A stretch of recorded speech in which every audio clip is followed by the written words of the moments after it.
Ici, donc, on passe de la grande salle de Dandara à la petite salle des colonnes. La petite salle des colonnes.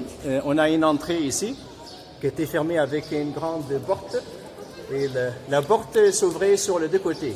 Quand on a deux trous ici, regardez, ça veut dire que la porte s'ouvrait sur les deux côtés. Mais quand on a un seul trou, ça veut dire que la porte s'ouvrait sur un seul côté. Mais ici, c'est un trou pour les verrous qui fermait la porte. Regardez, un trou pour les verrous qui fermait la porte. Imaginez-vous sa taille, comment elle était fabriquée, comment elle était fermée. Et les anciens Égyptiens, ils importaient les bois de cèdre de Liban, desquels ils faisaient des gros bateaux. C'est un bois solide, parce qu'en Égypte, ici, on avait les bois d'acacia et le sycomore, qui n'est pas très solide. C'est pas idéal de faire des gros bateaux qui naviguaient, qui transportaient des blocs, des obélisques et tout ça. Jusqu'à maintenant, on n'a pas de forêt, on importe les bois de quelques pays, des Suède, de la Suisse parfois. Et au temps de Pharaon, ils importaient les bois de cèdre de Liban. Ils faisaient des gros bateaux qui transportaient des blocs énormes, de grandes statues colossales, des obélisques. Ils avaient déjà un bateau qui transportait un bloc jusqu'à 800 tonnes. Parce qu'on a trouvé une statue de 800 tonnes. C'est une statue de Ramsès II qui est tombée et cassée. Mais on a sa base, et sa base c'est 10 mètres sur 5 mètres. On a les bustes, 10 mètres sur 5 mètres, la base de la statue. On a les bustes de la statue. Et la largeur de la poitrine de Pharaon, c'est 7 mètres. On a trouvé ici les mains cassées, la longueur de l'index c'est 1 mètre. Et les archéologues ils disent que la statue était en deux blocs. Un bloc, la base qui était 200 tonnes et le reste de la statue qui était 800 tonnes.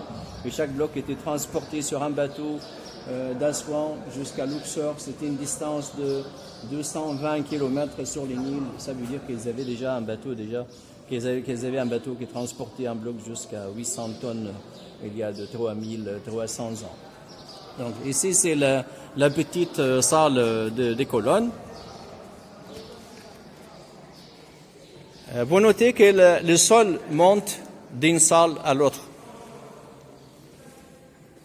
Le sol monte presque une dizaine ou une vingtaine de centimètres. Et pourquoi? Le sang de sang, tout au fond, devait être la partie la plus haute dans un temple égyptien. C'est la partie la plus importante dans laquelle était la statue des dieux. Et dans la mythologie, les mondes de divinités étaient au ciel. Et pour aller chez les divinités, on doit monter.